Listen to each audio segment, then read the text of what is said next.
Alright, so we're back with another video on the channel. We kind of got a nice sunny view outside today. It's pretty nice, so we're going to go finish up the bottom of the engine block and possibly get ready for this thing to be painted. So I know in the last video I was working on putting the crankshaft in and putting the bed plate on and getting that all situated and finding the torque specs and all that. So now what we're going to do is we're going to finish putting the bottom in, the pistons in, and we're going to go ahead and torque down the bed plate of the engine block. All right, so moving back to the engine block, as you can see, we got 3 out of the 4 pistons installed into the bottom end of the crankshaft. So far, I only put in cylinder 1, 2, and 4, just so I can get a better kind of, just better seeing how they, look into the, I just really wanted to get those in. But I stopped at this one so I could show you guys on how to install a piston with the piston rings and connecting rods into an engine block. So how this engine works is that first you have to put in cylinders 1 and 4, and then you put in 2 and 3 because of how the crankshaft sits. So the cylinder is already honed, it's already ready, it's already cleaned up for the pistons. Now we're gonna move on over here. I got the piston, and the connecting rod, the piston rings, I got the feeler gauge with the connecting rod bearings, and this is what's called a like a grinder tool for the piston rings, like a piston ring gapper tool. You're gonna use this to kind of shave off some of the piston ring material if it's not the right spec.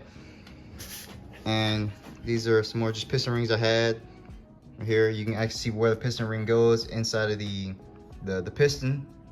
And these grooves right here, this is where they go. So this will be the first piston ring, this will be the second one, and then this will be the oil one. The top 2 are for combustion, and the bottom one is for oil. When it comes to these piston rings, you gotta be careful because some of them do say top and bottom. I know for a fact on this engine it actually does, and I'll try to get a zoom in look of it so you guys can see. I might not be able to. Yeah, it doesn't look like I'm gonna be able to. But either way, be careful of that. Just look to where it says top on the piston ring, and that's the way it should sit. So I'm gonna go ahead and install these piston rings on there, and then we'll put it in the block, and then that'll be it for the bottom end. Also, one thing I also forgot to mention is that when it comes to these 428 engines for the Mitsubishis, these notches right here also are good at telling you which way the piston faces, because these are directional pistons, so they only supposed to face one way.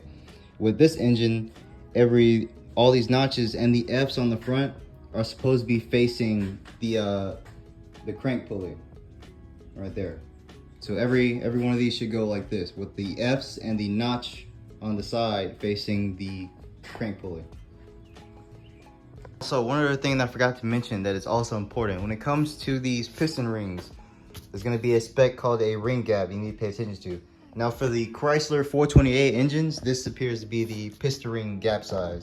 So as long as it's within these specs, you should be alright with the piston ring. Now what I'm going to do now is take this measurement for the top ring, which is 0.23 to 0.52. As long as it's within those specs, it should be alright. So what we're going to do is take 0.23, which is this one, on the feeler gauge. Also, you're going to need a feeler gauge. This is how you measure piston ring end gap. It should come with the set of, one of these should come with a set of piston rings. If it doesn't, you can always order it, or probably order it off Amazon. But you're gonna take it over here with this, and I'll try to record as I do this. You wanna just put it right in there with the gap, and it should go back and forth without a problem to make sure it's in spec. As long as it does that, then it should be fine. Also, when you're looking at this piston ring, you want to take the piston you have or another one and do this to kind of square out the piston so it does sit flat inside the cylinder. That way you can properly measure it. Once you do that, if you check it within specs and it's in specs, do that with all 3 of the rings, top, middle, and bottom. So the top 2 compression ones and then the bottom oil ones, and then you should be good to install the piston rings. Now when you're installing these piston rings, be careful because they can break. So kind of what I like to do is I like to put the front portion in first and kind of weave it around until it's all on there. Always start with the bottom ones first because you don't want to try to put the bottom ones on and try to reach over the top ones, and it just becomes a hassle. So start at the bottom and work your way up.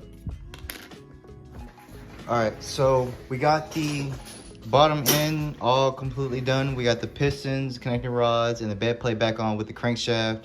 We got all the bearings in, all the connecting rod bearings. And I just want to say something real quick. So also when you're rebuilding an engine, you're going to need to know the torque specs for all these as well. Now for this engine, which is a Chrysler 420A, for the bed plate, the inner bolts right here, they are 55 foot-pounds. And for the inner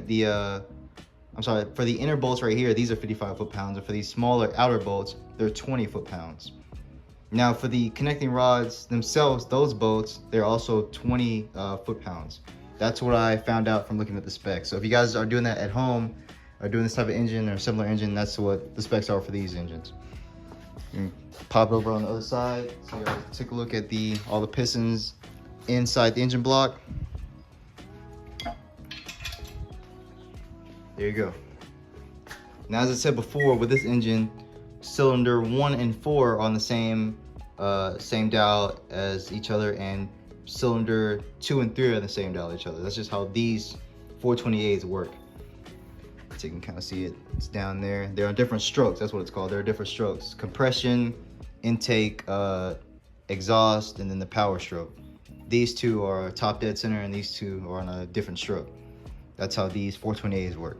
But now that we got the bottom end completely done, and we're gonna move on to possibly painting the engine bay and then possibly painting the outside of this engine block. We'll see, but we're gonna move on to the actual car and see what's up. All right, so moving on to the engine bay side of things. This is the current state of the engine bay now. The engine is fully removed along with the wiring harness and the clutch cylinder and brake booster. As you can see over there, the relays, all that's kind of gone. I got it set aside to put back in later. I want to do a couple things, pretty much just clean the engine bay up like I did, and I want to paint the engine bay. I'm gonna go ahead and remove the front bumper, see if there's anything I can paint there, but the rest of the stuff on here I should be able to either tape up or kind of push to the side, you know, and go from there. As you can see, engine bay is not too bad, but it is beat up. It has a bunch of scratches, and you know, it's just time for something else. It's time for a paint job. So I'm gonna go ahead and start sanding on it, and I'll get back. All right, so moving on to the engine bay side of things. This is the current state of the engine bay now. The engine is fully removed along with the wiring harness and the clutch cylinder and brake booster. As you can see over there, the relays, all that's kind of gone. I got it set aside to put back in later. I want to do a couple things, pretty much just clean the engine bay up like I did, and I want to paint the engine bay. I'm gonna go ahead and remove the front bumper, see if there's anything I can paint there, but the rest of the stuff on here I should be able to either tape up or kind of push to the side, you know, and go from there. As you can see, engine bay is not too bad, but it is beat up. It has a bunch of scratches, and you know, it's just time for something else. It's time for a paint job. So I'm gonna go ahead and start sanding on it, and I'll get back. All right, so went ahead and took the bumper off, the absorber, and a few other parts, a few lines, and now it's at the point to where, all right, I feel comfortable, and I'm gonna go ahead and sand it down and get it ready for primer, and then, you know, keep going for that. So I'm not gonna lie, man, I really think it's gonna look really good, especially with a white color. You know what I'm saying? I gotta make sure it looks good, but I'm pretty sure that this is gonna look dope. So I'm gonna go ahead and start sanding, and then we'll see what it turns out.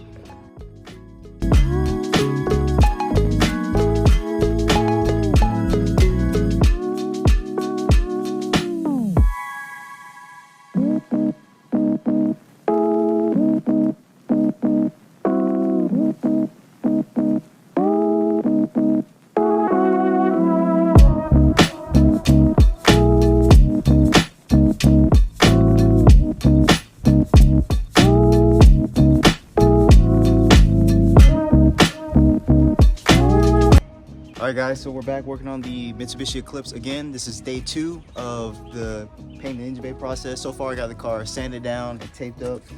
I got it cleaned off as well, so it's at the point to where I'm ready to put primer on it. Now if you're going to paint your engine bay yourself, what I recommend is getting high temperature paint so it can withstand the heats that the engine bay gets up to. Also, I think you should use 180 to 320 sandpaper, but only if it's like not that rough. If it's really rough, then go ahead and use 80 and sand it down. But I'll go ahead and show it to you real quick so you get a closer look at what it is. All right, so this is the engine bay all sanded down, and it's at the point to where it's ready for paint. Now this isn't going to be perfect, but this is going to make the car look a lot better, given that it is sanded and cleaned down now.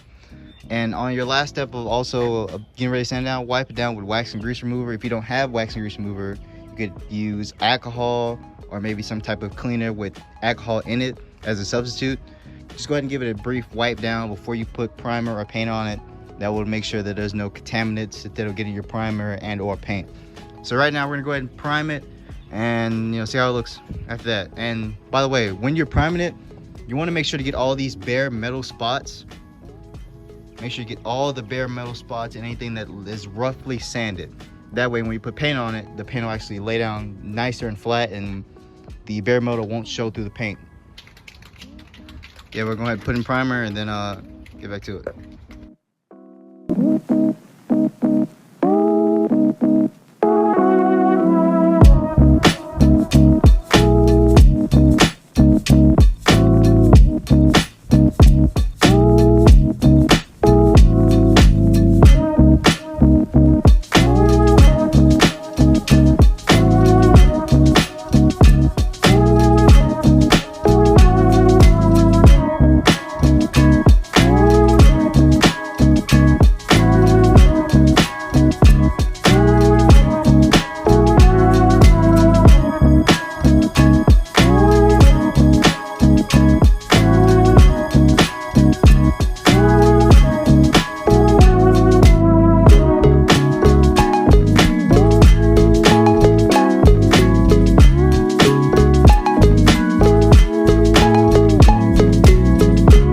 Alright, so we got the first coat of primer on the engine bay, and this is kind of how it looks. It's turned out good so far, Gotta go ahead and hit it with a second coat, but I'll show you guys real quick. Let me switch. Alright, so far this is the first coat of primer on the engine bay.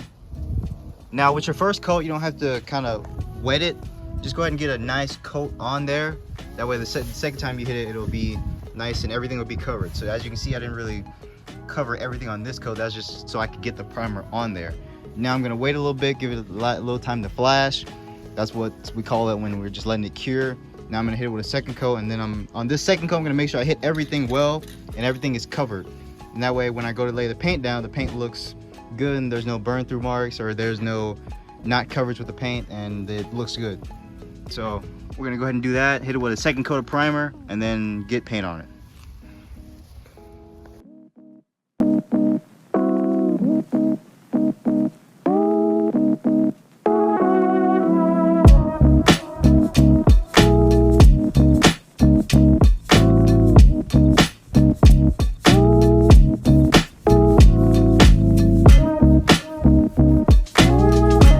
So we got the second coat of primer in the engine bay, and as you can tell, it is more covered now. I made sure to get more coverage on everything the second time around, and that's what you really want to do. Kind of get it on the first coat, then really lay it down on the second coat. Don't run it, but just make sure you get good coverage and everything is covered, everything is primed. As you can see, the firewall got all that, the strut towers, and the frame. So now what I'm going to go ahead and do, I'm going to go ahead and hit it with the first coat of paint. And it's kind of the same thing with the paint, or really you can look on the back of the paint you got, and it should tell you how to actually paint. See how it says paint? It'll tell you whether you need to do like a dry coat, a wet coat. It'll tell you that. And just make sure you get high temperature paint if you're working in the engine bay, because the temperatures in the engine bay can get hot, and if you don't use the right kind of paint, it'll go ahead and burn the paint off and flake it, and you'll just be in the whole mess all over again. So just go ahead and do that. Get the right paint, get the right materials, make sure you prime it well, sand it well, and then it'll turn out good. But for now, we'll go ahead and put the first coat of paint on there and we'll see how it looks. All right, so we got the first coat of white on there, and when you're spraying this, what you want to do really with the first coat anyway is kind of get the color on whatever you're trying to paint. So don't really kind of hammer it on there, the first coat. Just make sure, especially with lighter colors, because they can be very hard to cover. So you want to kind of save the paint and kind of just get the color on there, and then when that flashes, then with your second coat, kind of lay it down a little bit more and slow down and kind of make sure you get everything. But as you see, it looks all right for the first coat. You can't really see the difference now because I didn't really get much coverage, but that's fine. I'm gonna wait a little bit, spray it again, and then we'll see what it turns out to be. All right, so I got a couple coats of the white on there, and it looks pretty decent. I ran it a couple times, you know, trying to be, you know, I try to be perfect, but I did get the first coat in there, and it looks pretty decent, you know. Coming from what it was, it looks actually pretty good.